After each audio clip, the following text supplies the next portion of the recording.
So my name is Captain Thompson. I'm a police officer with the Albany Police Department. I had a good time doing that for a little bit. The joy of it was that I got to debunk the frivolous complaints against police officers, but the sad part about it is I had to get some of my good friends' jobs for. So, that's what keeps the agency ethical. I left there and got assigned to patrol, and as a commander down there for the Eastern District, I was in charge of everything from the Flint River all the way into the county. Did that for about a year and a half, and I currently work as a property commander in investigations. So I've been all over the agency. Before that, I'm retired out of the military as well. Now, I don't tell you all that stuff just for you to be like, ooh, look at him, he's done a lot of stuff. I'm telling you that to let you know this, that I know a little something about what we're going to talk about today. Civilian response to active shooter events. So some guys got together at Texas State University and said, you know, this active shooter thing is kind of getting out of hand. We need to formalize it. We need to come up with some type of training for officers, because it's advanced law enforcement rapid readiness training. And so it's actually a law enforcement training, but we had to have a class for civilian as well, which is what we're going through today, civilian response to active shooter events. There's not going to be any police officer going to rush in with guns ablazing just to see how you're going to respond. I'm going to show you a lot of videos, all right? And the purpose of the videos is to drive home the points. Some of them I may end a little soon because it get a little gruesome, but it's not meant to scare you. I got 2 exercises for you today, 2. And none of them are to scare you, and I'm not going to do anything freakish to you, okay? Can it happen here? Active shooter. Can it happen here? Has it happened here? Here's what alert teaches us. It's not a matter of if it happens, it's a matter of when it happens, right? So, can we change the trend about active shooters, how frequent they are? Can we change it? Listen, Billy Ballbricker wakes up in the morning and he said, you know what? I want to go out and I want to kill a whole bunch of folks. Ain't much we can do about that mindset. He got his mind made up, ain't much we can do about that. But what we can do is affect how effective he is in his job and trying to do that. I've been teaching this class for probably about 8 years now, 8, 9 years. I've probably taught it 150, 200 times. And each time I teach it, I always get a question. Somebody asks me a question that I don't have the answer to. And because I'm that type of guy who thinks I know everything, I'm gonna find the answer to that question. But in the midst of the class, perhaps there are questions that you have, and I may be able to answer them throughout the class. And if I don't, when we get to the end, let's ask those questions. I'm kind of an interactive type of instructor. You probably already realized that by now. So interact with me in this class, okay? I'm gonna ask you a whole lot of questions. Let's talk to each other, okay?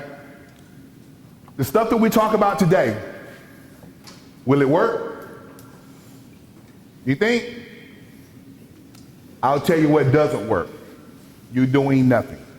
And I'm gonna drive that point home real deep before this class is over with. So, we got instructors going across the country. This training is a class that's taught worldwide. Alert teaches this class all over the world. So if you go anywhere else in the world, anybody that has the same class will act in the same manner as you would because they had the same training. That's what Alert has done. So why do we go around doing this? Here's my beautiful family. You see my beautiful wife there. By looking at her, you really can't tell.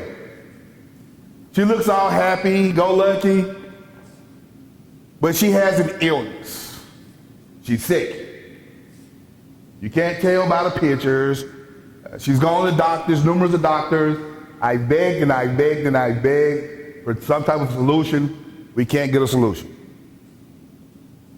And it gets worse every year. It gets worse every year. I just deal with it. One of her biggest symptoms is that when she go in the store, she got to buy something.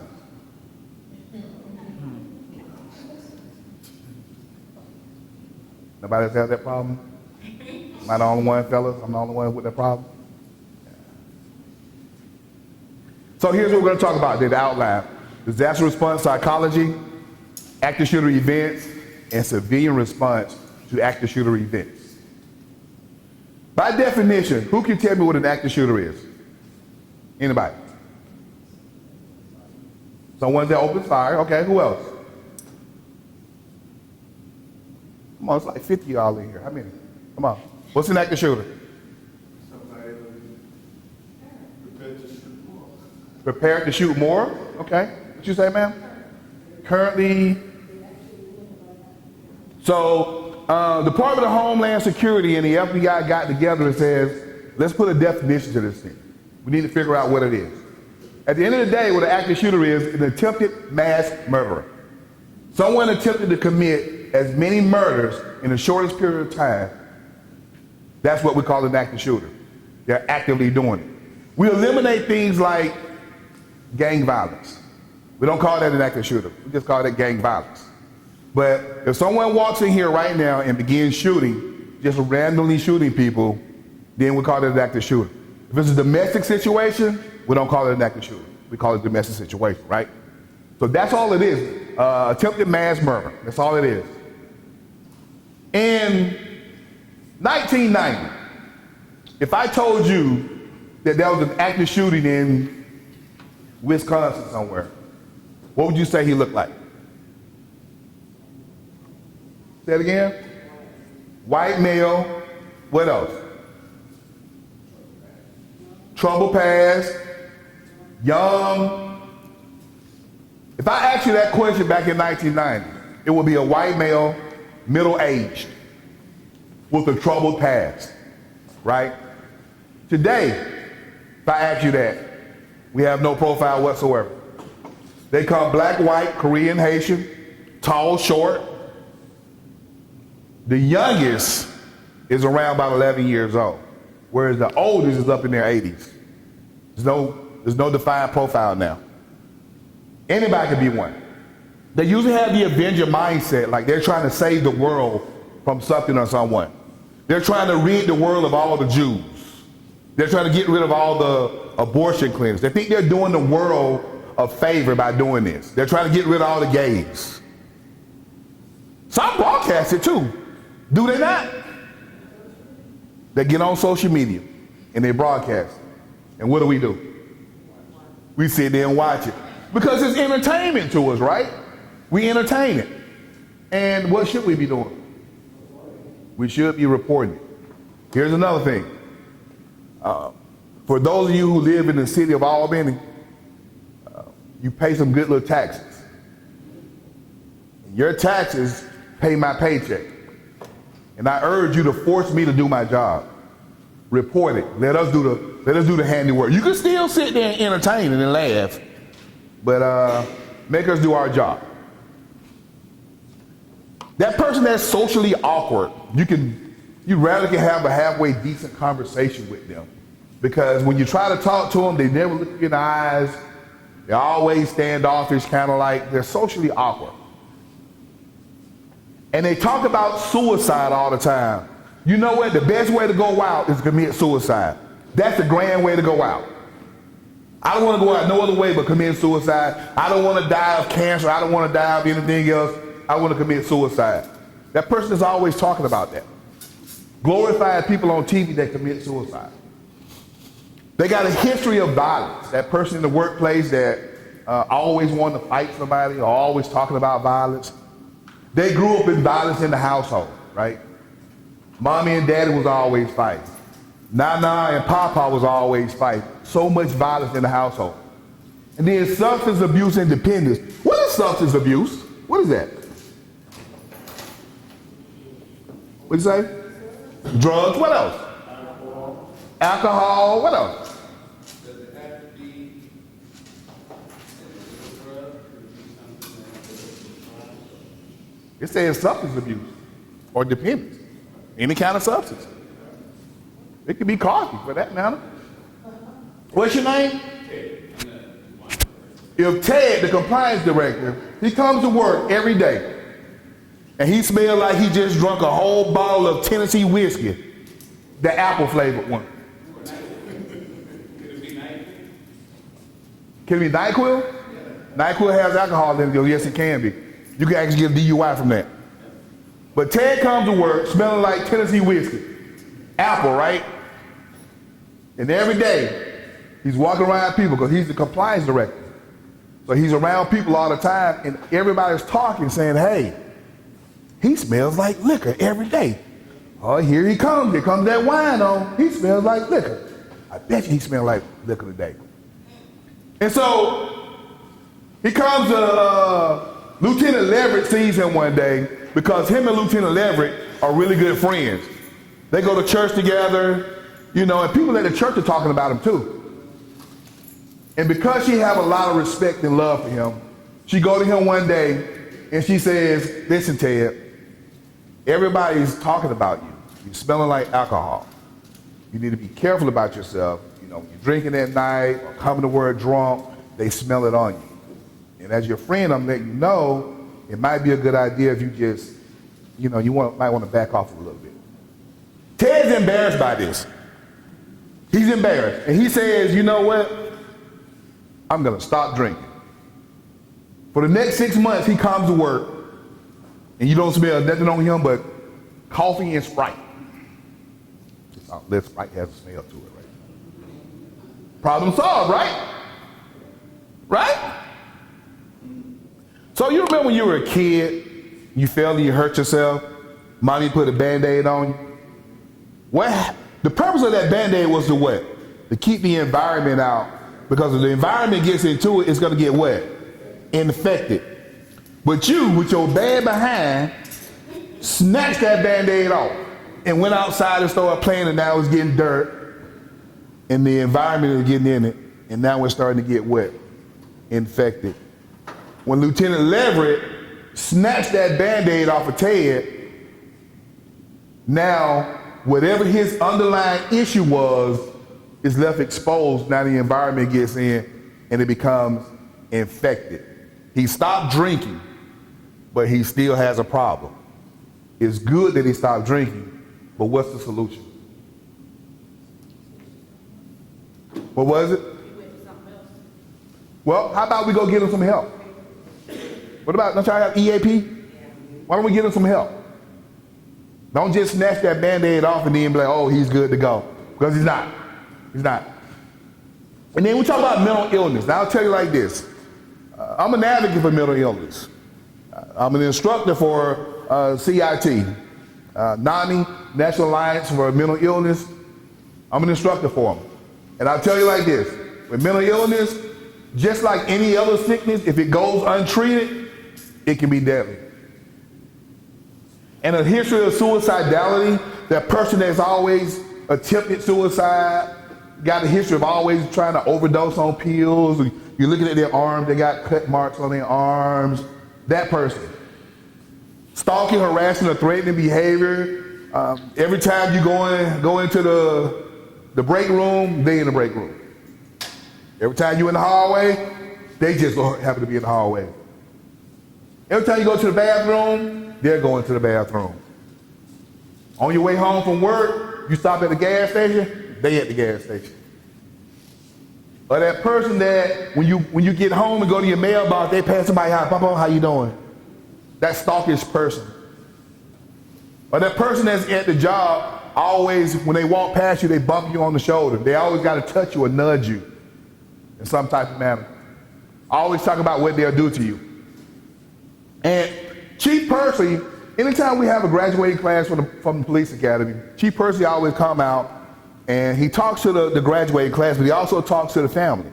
And he tells them that, hey, there's going to be, when they get started, they're going to come home every day. They're going to want to talk to you. And when they talk to you, because they're excited about the job, when they're talking to you, do them a favor. Listen to them. But then there's going to come a day when they come home, they're not going to want to talk at all. Do them a favor. Just sit there with them. In other words, somebody who doesn't have a strong family dynamic or a support system at home. We all need support at home. All of us claim to be hard, tough, and rough. But trust and believe, we all need somebody at home to say, hey, it's going to be all right. They don't even have to say it in the words. Sometimes a rub across the back means it's going to be all right. Everybody don't have that. That person is always isolated or have that instability. You know, they're always sitting in the corner. You can't talk to them. That person. And everybody else is concerned. And if we're concerned, got all these factors we see in these people, and everybody's concerned, what do we do about it? What do we do? We look the other way. We talk about them, right? We never talk to them, or we never try to do anything about it. Talk to your supervisor, or, you know, let's try to get them some type of help. Because when they snap, you know. So between 2000 and 2021, a study was done about the number of active shooter events around the United States. We talk about active shooter events, or active attacker events, if you would. Anything ranging from using a gun, knives, vehicles, or whatever when you commit mass murders. If you look at the dots on the screen, you would know that the smaller the dot, the lesser the people, 4 or less. The bigger the dot, the more people, 4 or more. Between 2000 and 2021, how many active attacker events would you say happened? Anybody? The winner gets $20.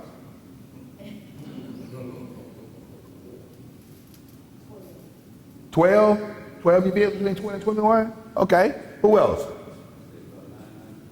900? Okay. That's a big jump between 12 and 900 now. Anybody else? 2021. From 2000 to 2021. Well, tell me how many.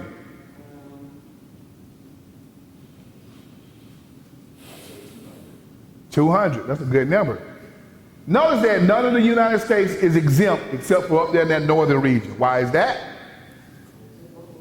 It's cold up there. Ain't nobody up there. Nobody's up there. But everywhere else is not exempt from it. Some areas are more than others. But between 2000 and 2021, active shooter events ranged up to about 464. That's events. Quick question. Is that an accurate number? Why not? Say what? That's only what's reported. Why would an entity not report an active shooting? Why would they not? Reputational damage, resource funding, there's a lot that goes into that. People pull up. All that stuff you saying. All that stuff he's saying. You don't want your organization or your area to look bad. It paints a bad picture on it. But yes, the number is higher than that. But that's all that's being reported. Where are these attacks happening at? Where are the most places they're happening at? Most people say schools. Why do they say schools? What?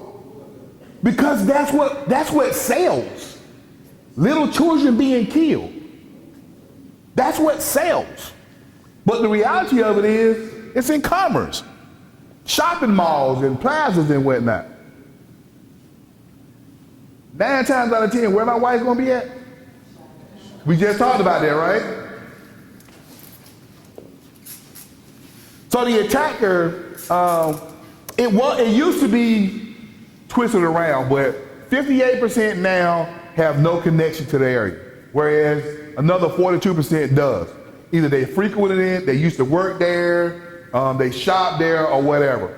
But 58% of the attackers now have no connection whatsoever to the venue that they end up attacking. So, do you believe that you can learn something good from something bad? Yeah. Remember when you was a kid, the hot stove, mama said don't touch that hot stove? You learn, you touch that hot stove, your hand burnt. That was something bad, but you learned something good. Don't go mess with that hot stove no more. United States military, as well as police around the United States, We learned from our predecessors. We learned that what they did, even though it cost lives, we learned that we don't do it that way anymore. We're going to do it this way. We learn from it. We learn from it as policing. We learn there are things that we don't do because of what happened in the past. We train for that. We learn from it. George Santana said, those who cannot remember the past are condemned to repeat it. How many of y'all remember Columbine? Remember that? What happened in Columbine? Started with that one.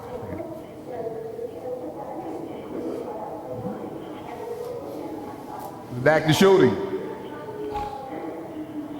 This is actually a school teacher dialing 911.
So that's the teacher, Patty Nielsen. She was at school was just starting to get in session when she heard the noise outside. Originally she thought it was some kids out there playing a prank or shooting a video of some sort. And so her initial intent was to go out there and tell them, hey, y'all knock it off. But when she got to the door, she realized that it was a shooting when one of the bullets came through the door and the glass shattered and then hit her in the face. And she was like, oh, wait a minute, something is real. That's when she ran back inside and she locked the door. She told the kids to get up under the table. What do you think about her 911 call? You think she stayed calm? Considering the situation, she was very calm. And she did give a lot of information. She told us everything we needed to know. There are shooters outside. They're on wherever side of the campus, and here's what's going on. I'm in the classroom, got kids on the table.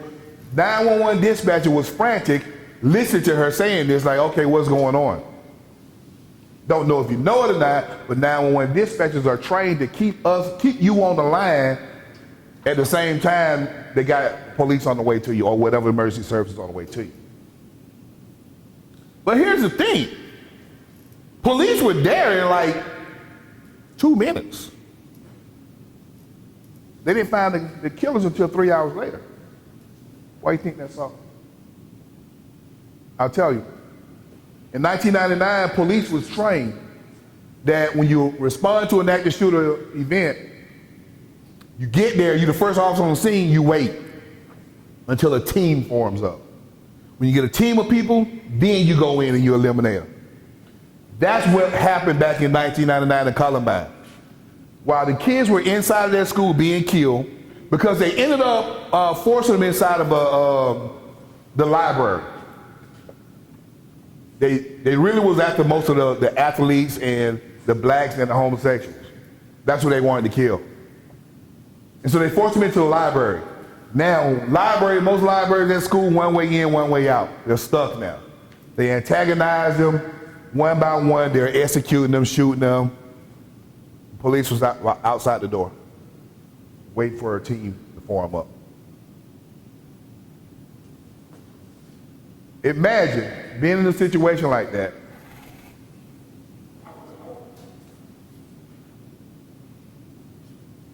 Like shooting fish in a barrel.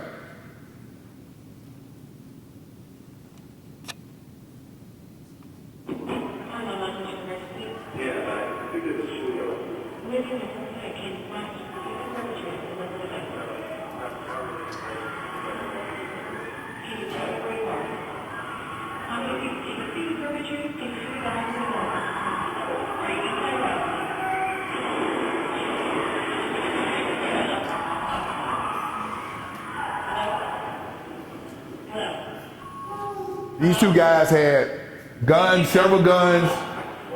They had way more ammo than they needed. They had pipe bombs, the whole 9 yards. Although most of the pipe bombs didn't work, but they had several of them. We as police, we learn. First officer on the scene, our first job is to stop the killing. We're gonna come in.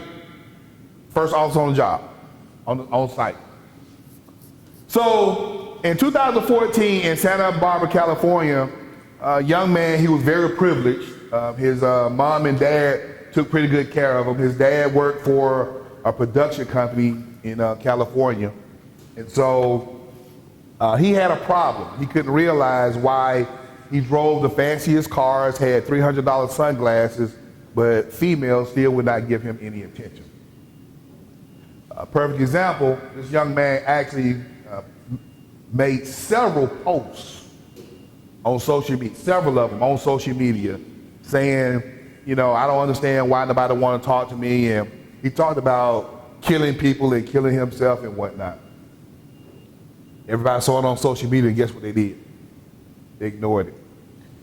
His parents took him to psychiatrists as well as the police and told them, our child has a problem. Guess what the police did? Failed the family and did nothing. I told you we learned something good from something bad, right? So he had some roommates that he was living with.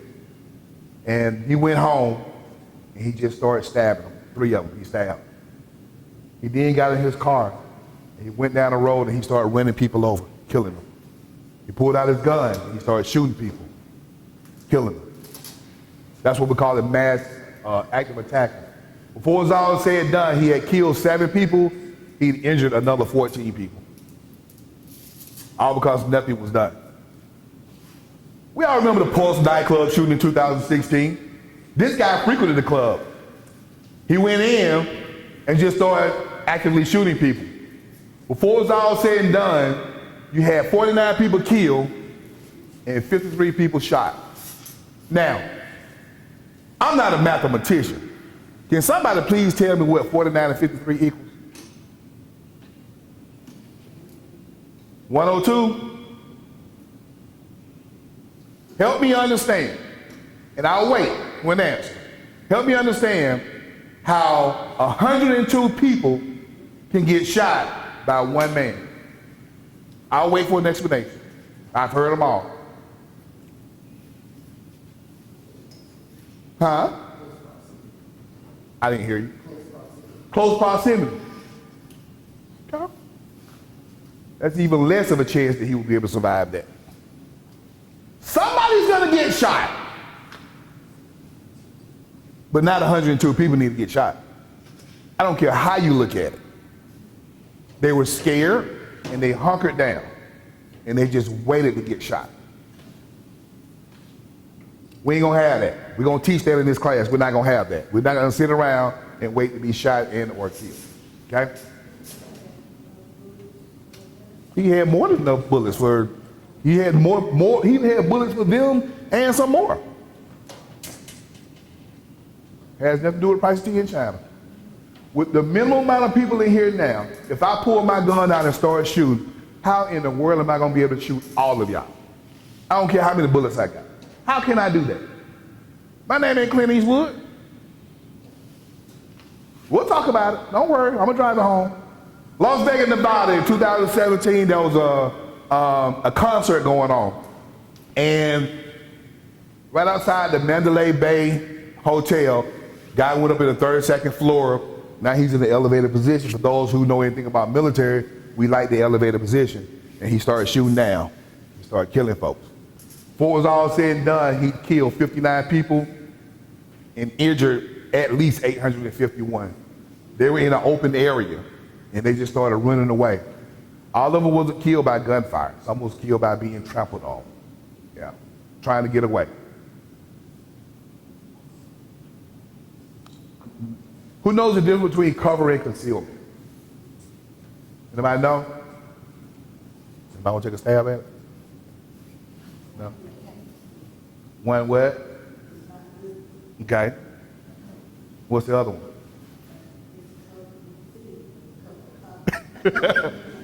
Cover provides protection from fire.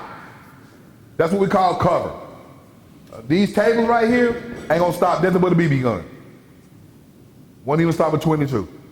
All right? But it will conceal you. It will hide you. That's the difference.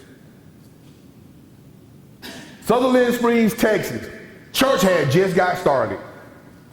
They had just got started with worship. Guy came, started from the outside of the church and started shooting in. And he eventually ran inside the church and started shooting and killing folks. Killing 26 and injured another 20. You know how he was stopped? A neighbor down the road who was outside working on his car, he heard the ruckus. He went in the house, grabbed his gun, he went down there, and he chased him off with his gun. That's how that was handled. Got into a little chase with him. Police finally arrived. Police got into a gunfight with him, ended up killing him. So the number of deaths in an active shooter event, it comes down to two different things. Number one, how quickly the police can get there, and target availability. Target availability meaning you can't shoot what you don't see unless you're just shooting randomly. And most times they want to see what they shoot.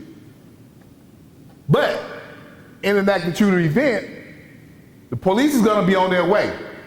On average, how long do you think it's going to take before the police get there? Say 5 or 10 minutes? Okay. What'd you say? About 5 minutes? Okay. Who else? 6 to 8 minutes? Okay. Active shooter happens right here on Albany State campus right now, right here in this room. Who's coming? ASUPD? That's it?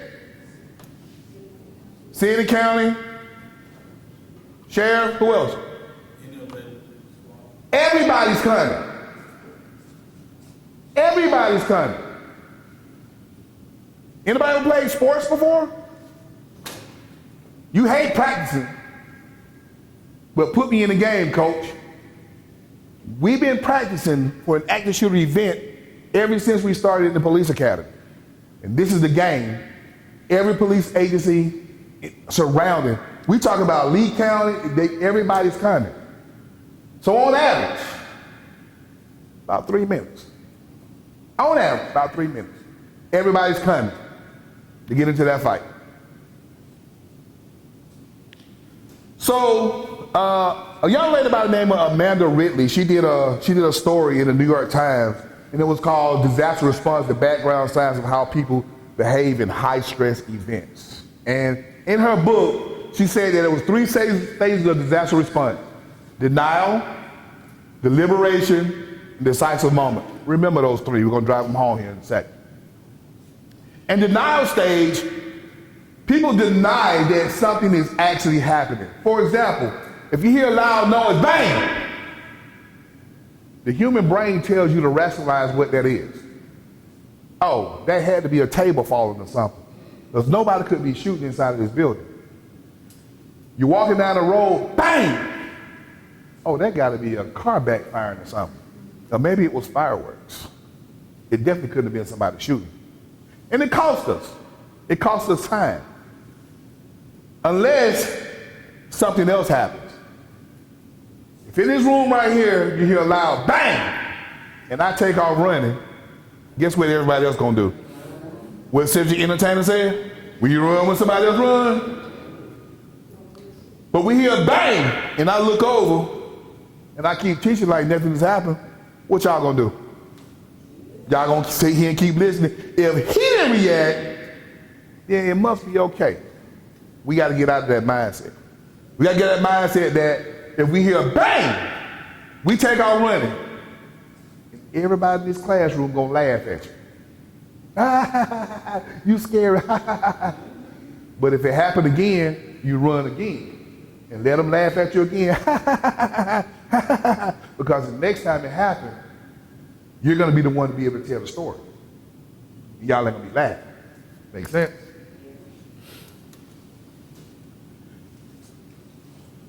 You know, ever heard of social proof?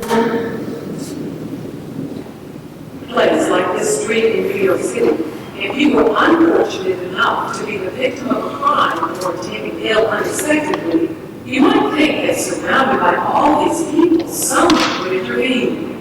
After all, isn't there safety in numbers? Psychologists say no. Research suggests that often the victim is less likely to receive assistance when surrounded by a group rather than a single bystander.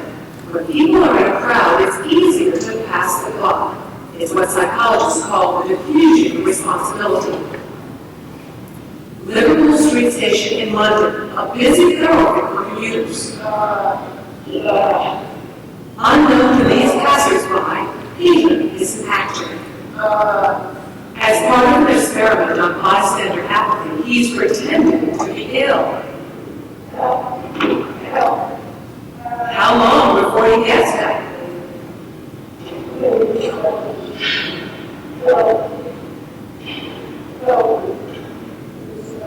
Helping would be inconvenient or even risky. He lies there for more than 20 minutes and no one raises an eyebrow.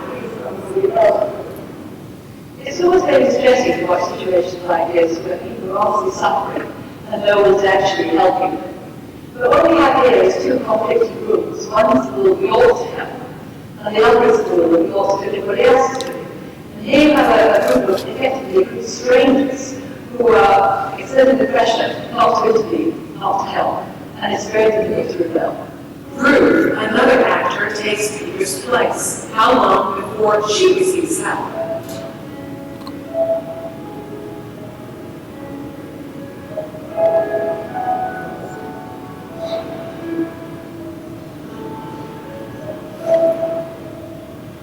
Minutes later, 34 people have passed without stopping. People don't really want to have time. Well, they have got time, they just don't get involved. Unwittingly, these strangers have silently formed a temporary group with a rule: don't get involved. They're afraid to stand out from the crowd and won't take action if no one else does. This woman has clearly spotted Ruth, but she conforms to the rule and does nothing. Watch what happens, though, when someone else helps.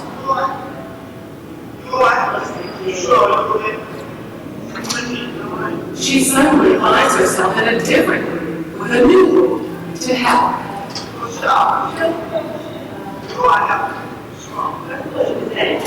I saw Christine in the green room. And I looked around and I couldn't believe that nobody noticed it because the folks sat there just saw the weekly newspaper. This time, Peter's dressed as a respectable gentleman. Now, if his dress is in keeping with those around him, how long before he's rescued? 6 seconds. She even calls him sir, and suddenly everyone's a good Samaritan. Because he's part of the group, everyone wants to help. I created a position of doing a deal, and nobody helped me walking past, so I thought it's way that you must really deal with your roots anyway. Realistic or not? Yeah. Very realistic. Drive it home a little bit more. How many of you guys know what a salad fork is? How many of you know what a dinner fork is? How many of you know the difference? You know the salad in front of you. You know which one to use first. But if you don't, and you're sitting around a table of some prestigious folks, right? And it's time to eat, and you hungry, and they got salad up there, you're gonna wait until somebody else starts first. Oh, they got that. There we go. And then you're gonna eat. Make sense? We do what somebody else do. Called social proof. So after we get out of denial state, so after denial, we got deliberation. Now, I told you I had 2 exercises for you, right? All right, here's the first exercise. Nothing stupid is gonna happen, I promise. Do me a favor, close your eyes. Point to the nearest door. Go, hurry, hurry, point, point, point, point, point. Now open your eyes and look at each other. Which door? Look at everybody. What door did everybody point at except him? What door did they point at? This is called deliberation. Because when disaster strikes, the first thing that comes in our mind is get out. What we know for a fact is the door that we came in. Whereas there's a whole other exit right there. Nobody paid attention to that. Right. Closest is not always the bestest, and I'm gonna tell you why. There was a concert at a club, and a band was playing, and during that concert, the human brain kicked in. Human brain tries to rationalize things. Fire started. They tried to rationalize that got to be pyrotechnic because they was doing fireworks inside the club. That got to be part of the pyrotechnics. So their human brain was like, yeah, that's part of the show, so we're gonna keep jamming. First of all, it was inside of a club. What's our first problem? What happens inside clubs? A little drinking, so alcohol was involved. That's number one. Number two, it had a capacity of 400. It was like 450 people in there. That's the second problem. So after they realized that it was a fire, that's when the lizard brain kicked in. Lizard brain is, if you ever tried to catch a lizard before, you'll realize that it's hard because when you get close to him, he just strike out. It doesn't matter where he go, he strike out. The human brain tries to rationalize everything. I wonder what this could be. Maybe that was not a gunshot that just fired. Maybe I could just sit back here and relax. Maybe that wasn't a fire that just started. Maybe it's just a pyrotechnics and there's smoke filling up from the pyrotechnics, because if it was really a fire, then everybody would be running. But when they realized it was a fire, lizard brain kicked in, and the lizard brain is limited to three responses and three responses only. Either it's gonna be fight, flight, or freeze. In the stress response, right now your heart rate should be about 60 beats per minute. You're relaxed. When disaster strikes, it's about 90 beats per minute, your fine motor skill starts to deteriorate a little bit. And then when you get to 120 beats per minute, your complex motor skills start to deteriorate just a little bit. You get a little stronger, you bleed less, and you're faster. Kind of where you want to be at sometimes. But when you get up to about 150 beats per minute, your cognitive skills start to deteriorate. That's when you experience auditory exclusion. When you don't hear stuff, you get tunnel vision. You get tunnel vision on getting out. Your brain just starting to get into a little bit of an overload. But when you get into 175 beats per minute, you go into overload. That's when you urinate on yourself and you void your bowels. You freeze in place. You can't move because your heart rate is so high up. In this video, pay attention. This young lady, how many times do you think she's taking that baby out of that carriage today and she can't get him out?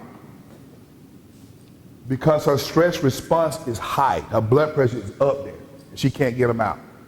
You saw the young man that got knocked over trying to get out the door? Deliberation. Watch him. He's on the way out the door when the shooting starts. He goes right back to the ground. The lady can't get the baby out of the carrier. She know how to do it, but her brain is in overload. And that's true because even in law enforcement, you get into a shooting incident, people think just because we have guns that we're just the perfect shooters in the world, but we're shooting in a relaxed environment, we on a range, and they add stress to it by adding time. All right, you got 5 seconds to fire 6 rounds. So now, that's the stress that put us under. To kind of mimic some of what would happen when we're actually on the street. So, yes, sir. So when you're out in public, always analyze your surroundings, looking for potential threats. Change up your daily routine a little bit. Don't always take the same way home, especially if you're a female, and especially if you're a single female.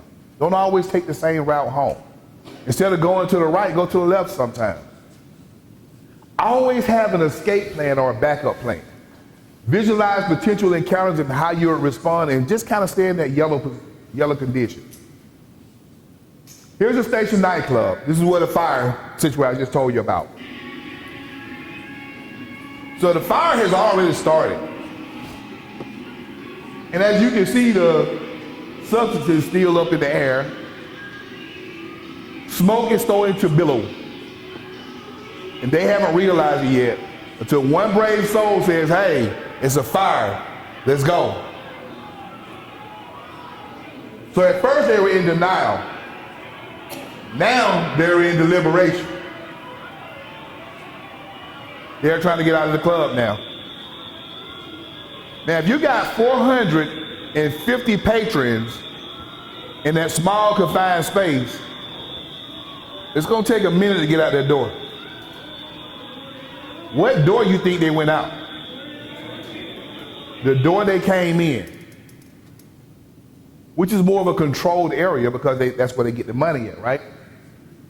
Here's the path of the fire. Here's the stage up here. The fire caught to the stucco, and the stucco started burning. And the path went down here. This is the path of the fire, so you know the smoke is pretty much billowing. Here's the entrance right here. You had 3 other entrances. Nobody paid attention to those entrances. End result, they got bottlenecked trying to get out the door. And that's where the majority of the bodies were found. Right there at the door, because it got clogged up. Nobody went out the other entrances. They didn't know they were there, even though they were well lit.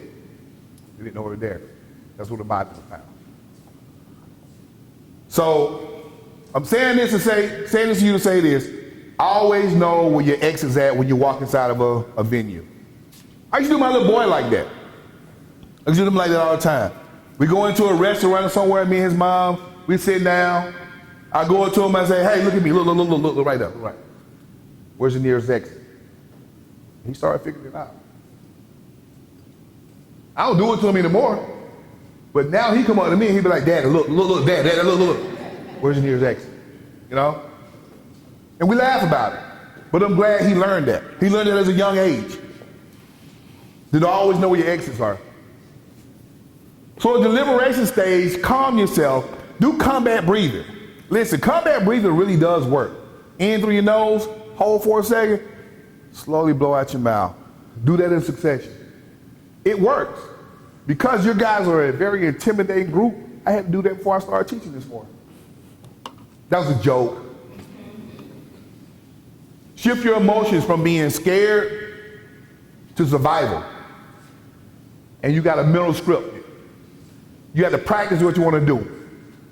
Rick Riscola, he was over the security at for the Morgan Stanley company that occupies some 30 floors in the World Trade Center.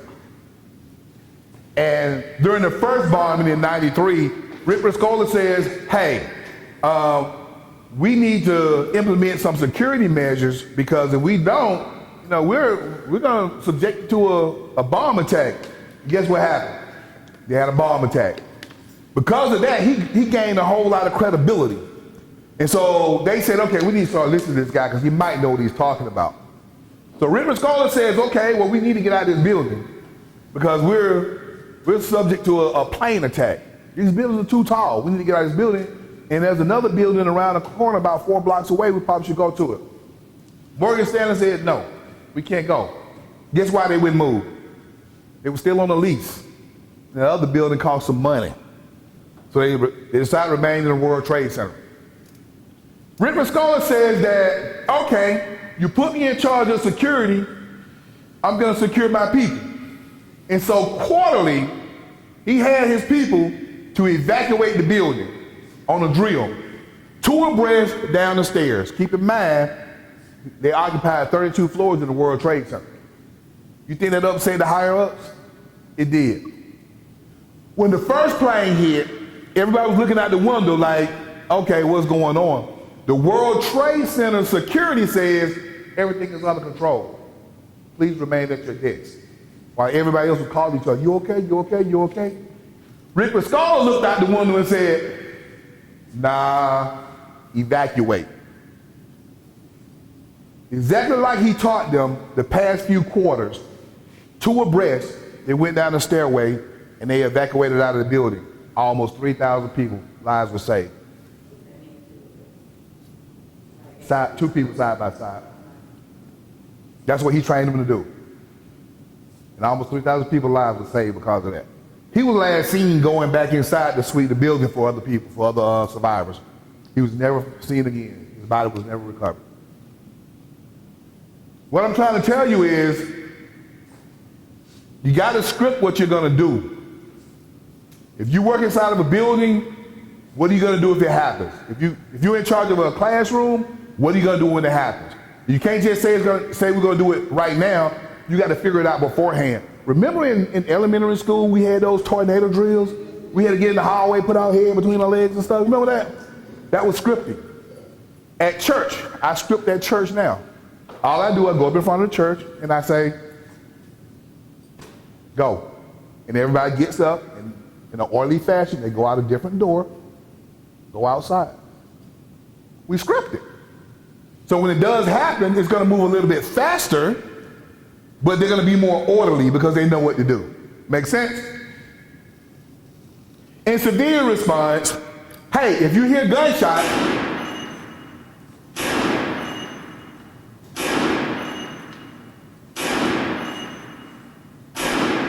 don't deny that you hear gunshots.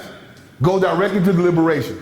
Like I say, if you run out the door and everybody laughing at you because something just fell, that's okay. When gunshots do ring out and you run out the door and they laughing at you, you can tell the story. This right here is what we're not going to do. That ain't what we're going to do. We will not hide and hope. Christina Anderson, she was with the Virginia Tech shooting, where a whole lot of people got shot and killed. We're going to talk about that before the end of the class. But she was shot some 6 times, hiding behind her desk, hoping that he would not see her. So this is pretty important. This day, I am sitting in exactly the same seat I always did, in the back right-hand corner on the right side of the class. What we don't know is at this time, someone is downstairs and he's chaining all 3 doors shut. There's supposed to be desks there. We heard the first gunshot outside the hallway, and my teacher, she opened the door. She immediately slammed it and she said, call 911. And the second that door closed, he walks in. He walks in shooting. There's absolutely no time. He goes to the other side of the classroom by the windows. He's holding 2 guns. He doesn't say anything. He just starts going down the rows of people. It's very quick. It's very loud. It's very scary. We had these very shitty desks. I get on the floor. I put my knees under the chair, my stomach on the seat, hands over head, eyes are closed. As the shots keep going, and it's, like I said, very loud, I can tell it's getting closer and closer. And I'm telling myself, brace yourself, returns going to come. Now, I didn't know what that meant. Like, I didn't know I was going to get shot, but I knew that something really serious was going on. And I knew for whatever reason that I should just play dead. He shoots me. The first time's in the back. And you'd be surprised, getting shot doesn't hurt that much because shock overtakes you. But it starts to like burn and really kind of seep in, and that's when it gets really uncomfortable. It's not pleasant. He leaves the first time, he goes across the hall, and while he's gone, cell phones are ringing, people are coughing, and the smell of gunpowder has like completely filled the room. Gunpowder is like this really sticky, pungent, warm smell, and it just makes you very, very he comes back. Now, this time, the shooting's more intermittent. It's slower because he's looking to see who's alive. I remember telling myself to stop breathing because I could feel my stomach hitting that chair, and I'm saying, stop, like, he can see that you're alive. The third and final time, he killed himself in front of our classroom. When the police broke in, the first thing the guy said was, we have a lot of blacks in here. I didn't know what that meant, but when police sweep a crime scene, they have 30 seconds. If you're red, you're critically injured. If you're yellow, you'll live. Black means you're dead. In 9 minutes, he killed 11 of my classmates and my teacher. 32 people lost their lives that day. We're not going to hope or hide and wait to die. We're going to go directly, when we hear a loud bang, we're going to go directly into deliberation.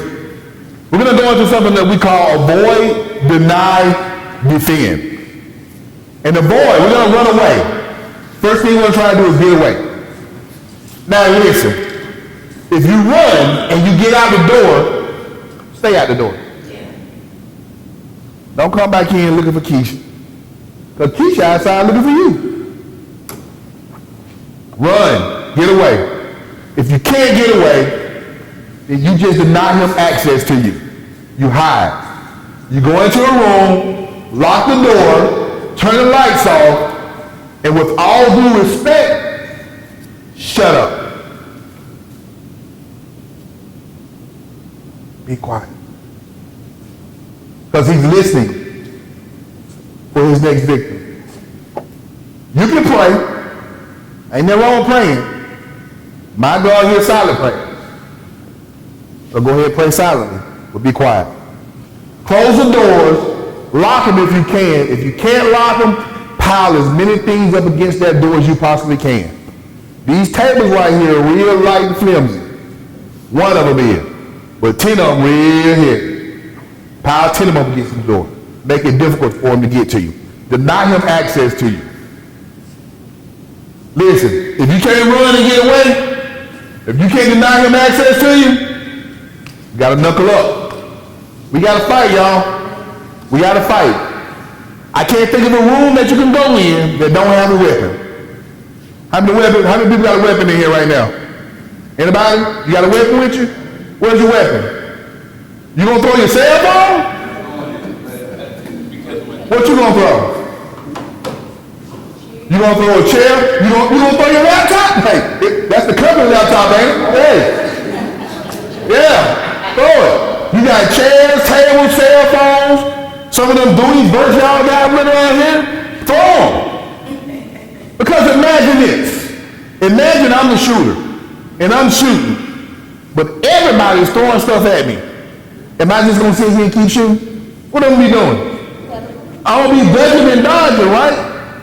And while I'm ducking and dodging, every room has a very large weapon in it, and it's called a what? What's that back there on the back wall? Somebody went and got that fire extinguisher, and while I'm ducking and dodging, somebody coming behind me gonna bung me in my head. That's what needs to happen. Or spray me in my face. I'm a killer, but I ain't invincible, right? We're gonna do something. If we can't run from him or deny him access to us, we have got to fight. We can always get in that corner and hope that he feels sorry for me and not shoot me. You're an easy target for him now, right?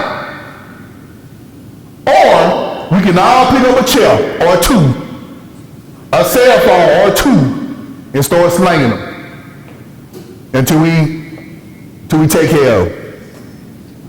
Make sense? Here's a Panama City Beach, Florida school board meeting. Man comes in there with a green spray can. He sprays a big circle on the wall with a V in the middle of it.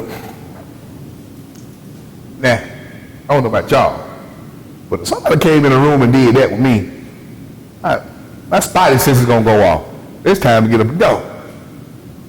So when he did so, he pulled the gun out and he says, everybody can leave except for the school board members.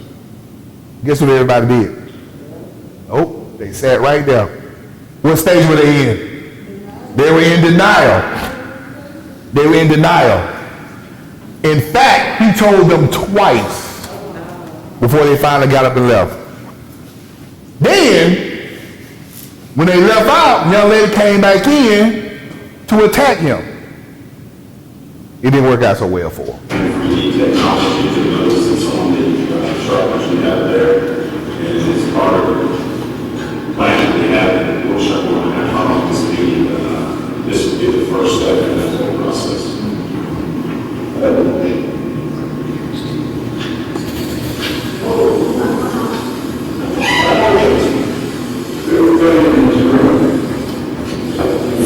Everybody's room can leave except for the board members.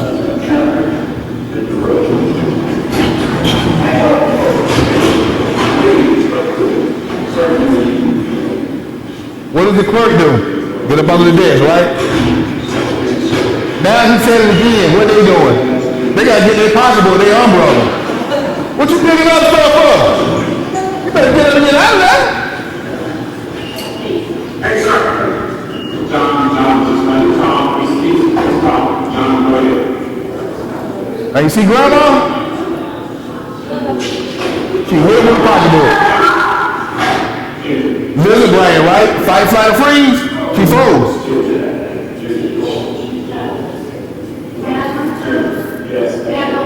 What's she doing? What's going on?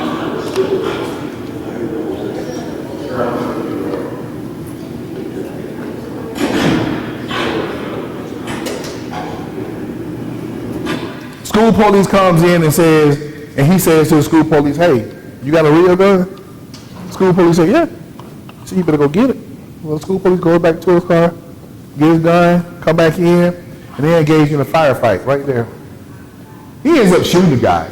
He didn't kill him, he ended up shooting him. So avoid, in avoid stage, leave ASAP. Know where your exits are, call 911. What is the biggest traffic offense you see today?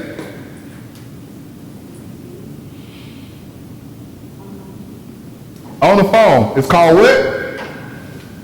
Distracted driving. Why is distracted driving so serious? Because you ain't paying attention where you're going, right? If you're running out the door under a stressful event, don't call 911 while you're trying to get out the door. Okay? Get out the door, then call 911. You're not going to be able to get that phone open. And your facial recognition is going to be a little different.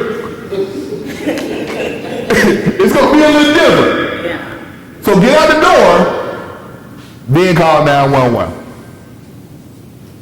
What about jumping out of a second story window? Would you do it? You would? You got a choice. Broken leg or a bullet. Take your choice. Ain't nothing wrong with a second story window. Lock the door, lights out of sight. If you got an outward opening door, how do you secure it?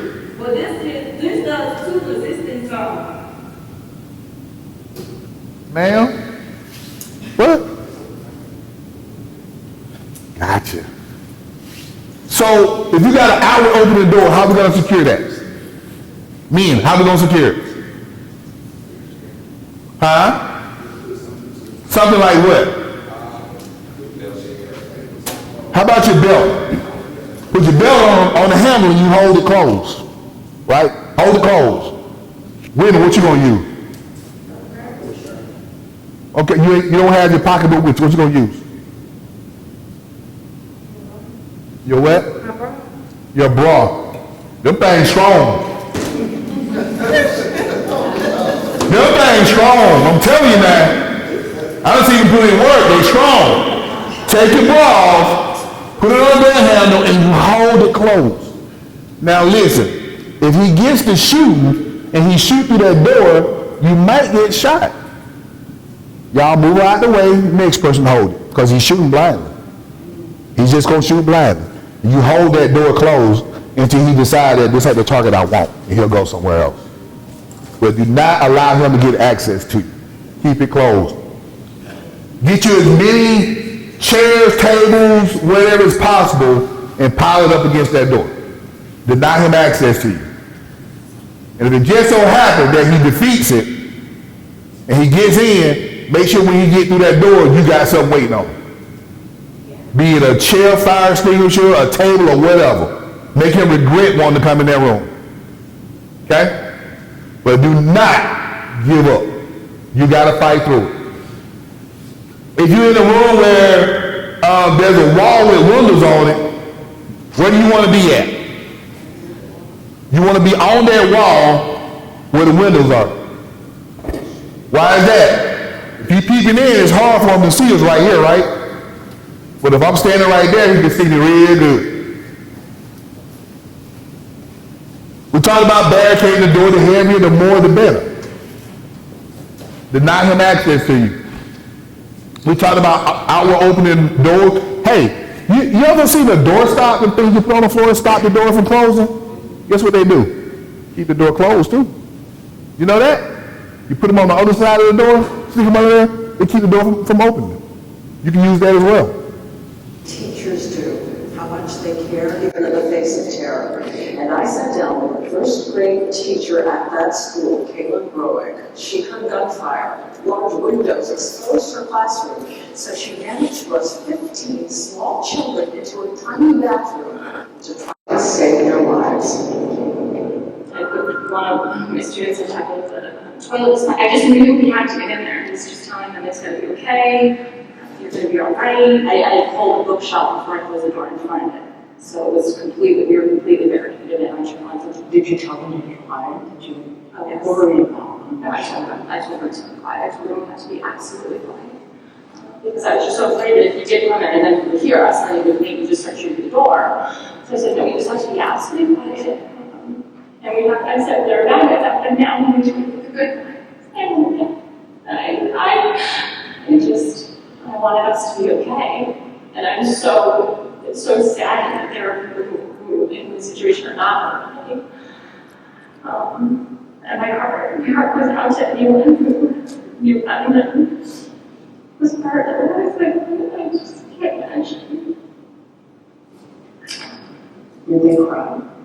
You know, if they started crying, I would like take their face and say, it's gonna be okay, show me your smile. Like I really tried to and one of my students would say things like, I know karate, so it's okay, I'll lead the way out. They said they really want to go home first. Yeah. And I just want to hug my mom, or just things like that were just heartbreaking, and like in my mind, because you're hearing, I've never been a part of something, obviously, anywhere near this traumatic. And so I'm hearing the gunfire in the hallway, and I'm thinking in my mind, I'm the first question, why isn't he coming? I'm thinking, we're next, and in my mind I'm thinking, as a 6-year-old, 7-year-old, what are your thoughts? What are your, and I'm thinking that I have to almost be the parent, like I have to tell them, so I said to them, I need you to know that I love you all very much, and that it's going to be okay, because I thought that's the lesson you're ever going to hear. I thought we were all going to die. And I don't know if that's okay, teachers, and, but I wanted to know someone loved them, and I wanted that to one of the last things that they heard. Not the gunfire, it's just horrible. Horrible. How did you know you were going to be okay? I didn't. What finally happened was the gunfire stopped. The gunfire wasn't that long. So that's step by step, so that we're not going anywhere. We're standing there until someone good comes in, gets us out. So eventually what happened was the police came and started knocking. And obviously I was completely beside myself. I said, I don't believe you. You need to put your badges on your door. So they put their badges on the door. I said, if you're really a police officer, then you would have getting in here. You would have a key, or you would have gotten the jam. If everything was okay now, you would have found the keys. So he had the keys, and he found where I went, and he unlocked the door. They brought us out to the parents to help with the rest of the teachers and students waiting for parents to come.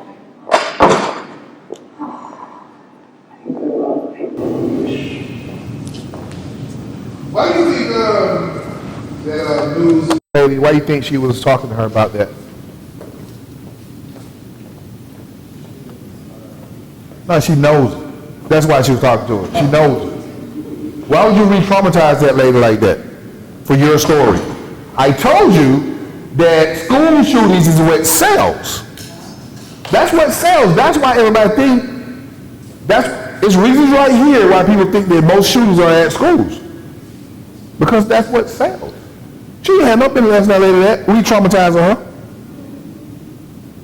But at any rate, the idea is, what did she do? She denied the shooter access to her and the children. That's the key point there. And defend, position by the door, attack areas such as the eyes, breathing, as well as the gun. Fire extinguisher is perfect for that. They get all of those, all of the above. Lieutenant Brian Murphy, he responded to a call, a shooting at a religious institution, and when he got there were bodies laid out in the parking lot. And they had some more people that was getting ready to execute. When he got there, they drew their attention away from the victims towards him, and they started shooting at him. His first bullet went through his jaw. He felt like it was a punch, where it was a bullet. He ended up getting shot some 18 times before it was all said and done. He said as he was passing out, he heard the cavalry, the sirens coming. And they asked him, how did you survive that? His response was, I'm not going out in the parking lot. I'm not going out like this. I'm not going to let my wife down. I'm not going to let my daughter down. I'm not letting my stepkids down. He speaks with a low rasper, but getting shot 18 times and surviving it. That's why he's usually the hero. Shooting happened inside this store. What does this man do? He grabs a weapon. And he takes the fight to the shooter. Shooter don't expect nobody but the police to engage him. So you always got the element of surprise. What does she do? That's what we're not going to do, y'all. We ain't going to do that. That's that lizard brain, fight, flight, or freeze. She missed the first two. Remember Christina Anderson that you talked to earlier? Remember she told you the one that got shot 6 times? That was hiding, hoping? She was in room 206. He walked in the room 206 and he started shooting. The red dots are indicative of those who died. The green dots are indicative of those who were not shot or injured, and the yellow dots are indicative of those who were shot but survived. 100%, almost 100% of the people in that classroom were shot. He left out of her classroom and came over to room 207. When he got to room 207, they had put desks up against the door, but they neglected to hold it closed. He pushed his way through, and he went up and down the aisle and started shooting. He then went to room 211, who heard the commotion going on and did nothing. 100% of the people in that classroom were shot. He then went to room 204, Levi Labruski. He was a professor, a Holocaust survivor. He held the door closed and told his students, go out the window, the second floor window. And they started going out the second floor window. He eventually shot through the door and he killed Professor Labruski. And he killed himself in front of the door. When he went to room 205, they held the door closed. They sat down with their feet, they put their feet up against the door, they kept it closed, nobody was shot, nobody was killed. What you do matters. What you do matters. Here's the results of the Virginia Tech shooting. Guy had shot, police was already looking for him. He had shot some people outside, ran into this building. He chained the doors closed from the inside, which made it difficult for police to get in. And that's where he went to shooting. Thankfully, he killed himself. Armed citizens. I get this question every time. You know, can I carry my gun? And, you know, what do I think about concealed carry? Do what you do. But the question I have for you, when was the last time you shot that gun? Most times, it'll be I've never shot it, or it's been 2-3 years ago. So ask yourself that question, are you ready to shoot that gun accurately? At my church, I have people come to me all the time, can I carry my gun? No. Because when the shooting starts, when everybody got a gun, I'm going to be on the floor. I got a set few people in there that I know, because I took them to the range myself, I know can shoot. You guys be the only one to carry the gun. Everybody else, evacuate. Everybody don't need to be shooting. Recommendations. Avoid, deny, defend still applies. Guard is part of defend. Listen, when the police get there, if you're hunting for them, we may think you the killer. All right? Learn the scripture. Give police the dispatch description. Got a guy about 5'9½". He wearing black shoes, khaki pants, blue shirt, bald head, gold teeth. He's just good looking. That's what we want to hear. That's what we're looking for. And this is what we like to see. Right here. This is what we like to see. What is this right here? What is this in your hand? What? You don't know? Exactly. Because when the police are on their way, they're in a heightened state of readiness. Their adrenaline is sky high, which is going to affect their vision. And all they're going to see is gun. Let us see this right here. Wipe in your hand. If you do have a gun, don't have the gun on you when police get there. Put it in your pocket or something, you know. And seek more training. For all we say to do this, it means a lot because you're preparing your people. You're not helpless. What you do matters. What you don't do is what doesn't matter. John Mice, he was a dorm monitor at the Seattle school, and this guy came with a long gun. Now keep in mind, there are people inside this building right here off screen, and they see this man with a long gun. What stage are they in? Denial. He's walking around looking for a good old-fashioned victim. And he finds one when she walks down the stairs. When she walks down the stairs, he's going to shoot her. And she's going to call her mama. There she goes, coming down the stairs. When she gets to the bottom, he's going to shoot her. She grabs the phone, calls her mama. John Mice, the dorm monitor, he hears it. He comes out of his dorm. So what this guy don't know is John Mice is on the wrestling team. He's down on scholarship. And he wrestles him to the ground. And he gets that gun away from him. He goes and unarms it while this guy's trying to get his other weapon out. Because he ain't done. He's trying to get another weapon out. John Mice hides that gun, takes the bullets out of it. He ain't done with him. He come back out and give him some more. He didn't kill him, he just shot her. And he holds on to him until some help comes and take him on off to jail. Most active shooters don't plan on surviving their attack. They plan on either being killed by the police or killing themselves. So what you do matters. You not doing anything is what don't matter. Everybody should be doing something because everybody can throw something. Our priority at work. Our first priority, we're going to stop the killing. If you're laying on the floor and you're bleeding, begging for help, we're not going to help you. We got to go get the guy that did this. Our second order of business is to stop the dying. Once we take care of him, we'll come back and we'll get you. Third is to evacuate the area. EMS is not going to come in until we give the all clear. We got to take care of that guy before EMS come in. Me not taking care of you and stepping over you, even though you're bleeding, is not stopping you from taking care of each other. Okay? When we get there, follow our commands, show your palms, don't be making no overt movements. There's an initiative they got called Stop the Bleed.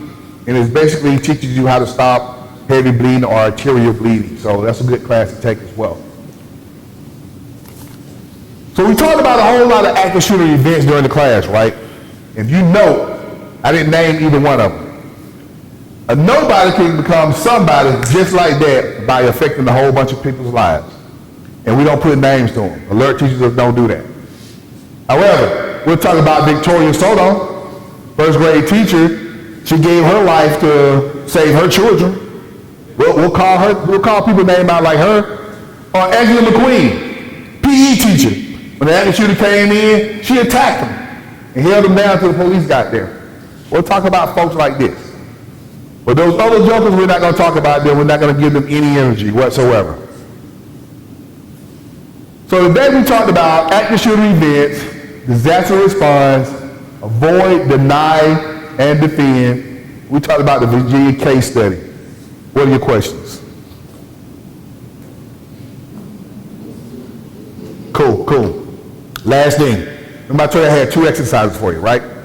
Here's your second exercise. It's the most important of it. And it's going to drive points home for this class. Get your hands about 4 inches away from each other. That's about 4 inches. All right. I'm gonna time you for 12 seconds. I need you to make your hands hit each other within those 12 seconds, and you have to count them. It should hit at least 18 times within those 12. Yes, it has to hit at least 18 times within that 12 seconds. All right? Ready? Go. You're so welcome. Thank y'all so much.